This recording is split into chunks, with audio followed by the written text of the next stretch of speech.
comment mettre en place cette relation? Comment s'intéresser à l'humain qui est derrière? Je me disais peut-être, dans mon expérience personnelle et professionnelle, peut-être qu'avant de débuter un entraînement, faut entre guillemets faire un petit entretien avec un joueur et à la fin de l'entraînement, faut peut-être faire un entretien avec un autre joueur. Et en fait, au final, bah, sur un entraînement, tu as déjà fait, par exemple, deux entretiens juste pour prendre la tendance avec le jeune ou avec le joueur. Et puis tu le répètes, par exemple, ça, bon, bien sûr, il faut avoir du temps, il faut avoir préparé tout ce qu'il faut en amont, mais voilà, je sais pas ce que tu en penses. Bah, ce que j'en pense, tu es vraiment dans le même sens.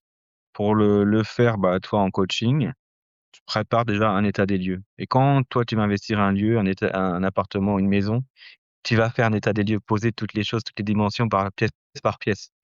Et bah, le joueur, c'est un joueur de foot, c'est une famille, c'est des passions, c'est un environnement, c'est des collègues. Et bah, tu as besoin d'avoir cette lecture, comment ça se passe dans sa vie. Et Mm. au fur et à mesure, cette relation de confiance, elle se crée. Et c'est comme sur le terrain de foot, c'est des 1-2 qui viennent, c'est des appels dans l'espace, c'est des reculs, on prend le temps de se poser. C'est un temps faible, un temps fort. Trouver vraiment cette fréquence.